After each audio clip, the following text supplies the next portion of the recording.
If you're a service-based business, you are sleeping on SEO.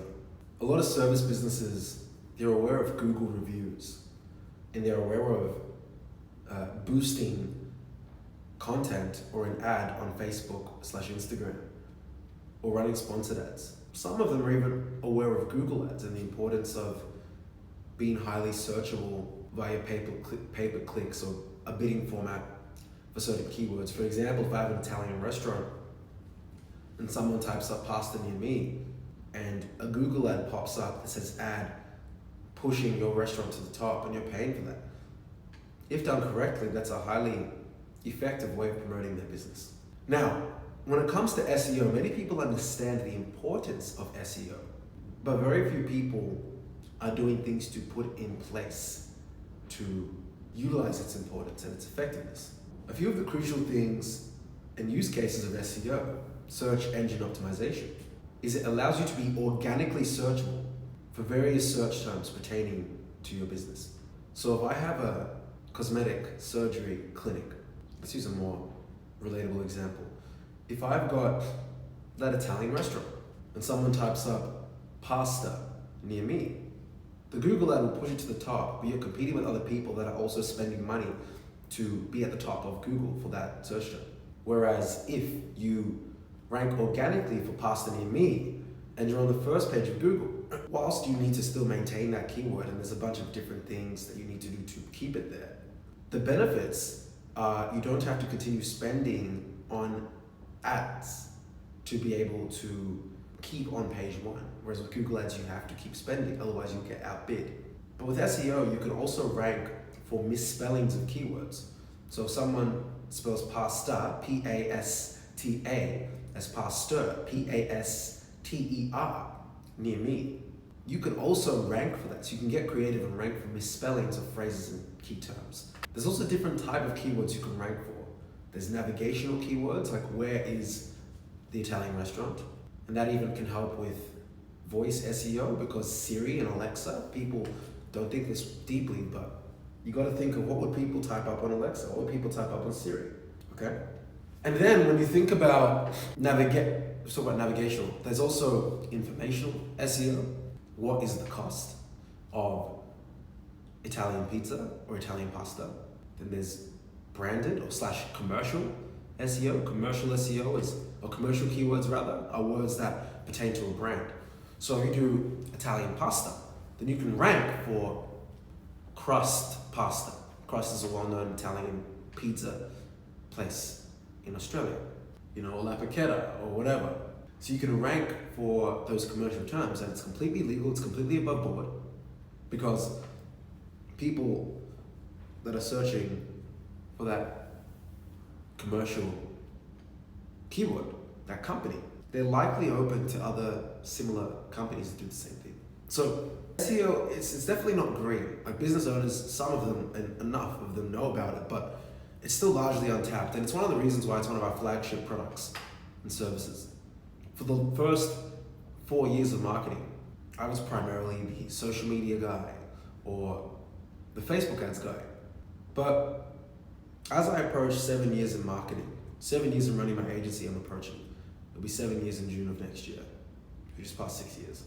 And the more competitive it becomes with AI and all that good stuff, the ability to really master SEO, even with AI, and yes, AI has disrupted SEO. There's now GEO now, which is generative engine optimization, which is basically AI, but like SEO with AI. But yeah, even with all this coming, the ability to properly, position your Google business profile correctly, to rank on the first page for a variety of keywords, to ensure that your blogs are optimized and that you have long tail keywords, which is basically longer form phrases that people will search up pertaining to your service or product. The better you can do that, it's definitely not a blue ocean, but the more sophisticated marketers, I believe, are making great use of that. Whereas many people are kind of problem aware to just social media and maybe ads, but very, very few have a killer SEO strategy. And of course, if you want that, we have a guarantee. Within the first 120 days, we have to rank our clients on the first page of Google, or we work for free. Minimum of 3 to 5 keywords on the first page of Google within 4 months. Otherwise, we work for free. So Yeah, we've got a few reps. A lot of our SEO guys have 8 to 15 years experience. You know, they're in their 40s, late 30s. You know, gray hairs doing that stuff. But even with 6 years plus in the game, I've also worked at 2 SEO agencies before. I was able to really stand on the 2 feet of my own company. So more than food for thought, if you're a small business, if you're a big business, if you're a franchise, multinational, SEO, huge way to recoup market space. And I'll end with this. There was a relatively big franchise that expanded all across Australia.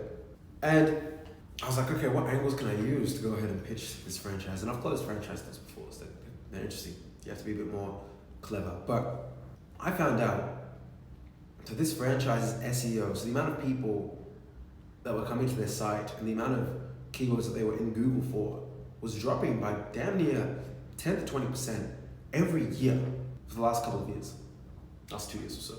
To give you guys perspective of how scary that can be for a franchise, and they probably don't even know it. They're probably paying some big marketing in-house team and accumulative 20, 30K a month, and they're getting jack all. But just to give you some context, say you were in Google for 1,000 keywords, okay? And just 5% of those keywords are on the first page of Google. 50 keywords, okay? And every year that's dropping by 20%. So 2024, 800 keywords. Now you got 4 keywords on page 1 of Google. 2025, you got 600 keywords in Google, okay? 3 keywords on the first page of Google, whatever.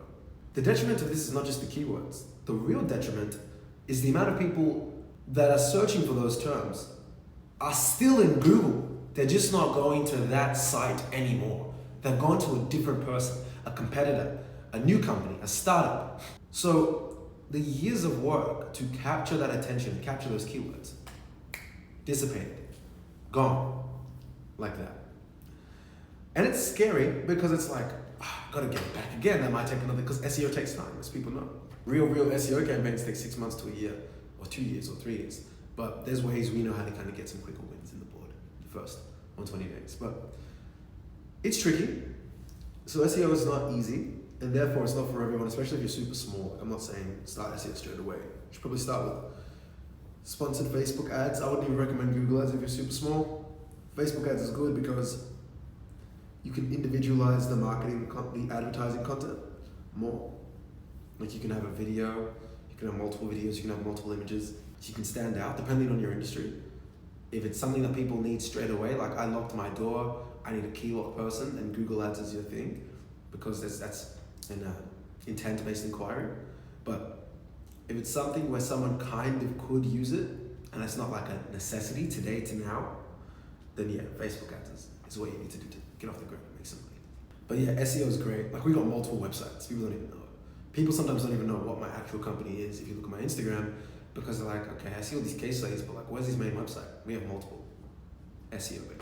I'm telling you. And I wish I properly understood this when I started in 2019, because I'd probably be worth like 5 to 20 million now. But I'm not yet. But yeah, guys, SEO, I wouldn't say it's king, but it's pretty close.